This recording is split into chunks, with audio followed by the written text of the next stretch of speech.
Assalomu alaykum qadrli kitobxonlar. Bugun sizlar bilan hayotimizning har bir jabhasida, ishda, munosabatlarda va jamiyatda o'z o'rnimizni topishga yordam beradigan biroz provokatsion, ammo juda kuchli bir asar haqida gaplashamiz. Robert Greenning Hokimiyatning 48 qoidasi kitobi haqida eshitganmisiz? Bu shunchaki kitob emas. Bu insonlar o'rtasidagi yashirin o'yinlar, psixologik strategiyalar va muvaffaqiyatga erishishning qora qutilari ochilgan bir qo'llanmadir. Do'stlar, tan olaylik, dunyo har doim ham adolatli emas. Ba'zida maqsadga erishish uchun faqat mehnatning o'zi yetarli bo'lmaydi. Siz vaziyatni boshqarishni, odamlarni tushunishni va kerakli vaqtda to'g'ri qadam tashlashni bilishingiz kerak.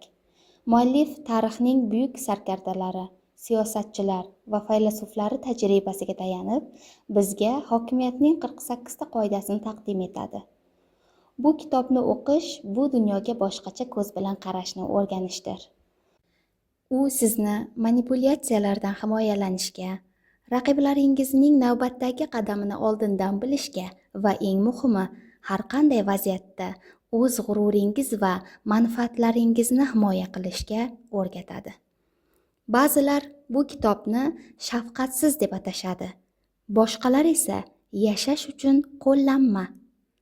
Haqiqat shundaki, bu kitob o'z kuchiga ishonadigan va hayotda yuqori marralarni ko'zlagan har bir inson uchun muhim bilimlar manbaidir.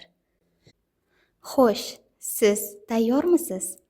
O'yin qoidalarini o'rganish va o'z taqdiringizni boshqarish uchun kutubxonamizga tashrif buyuring.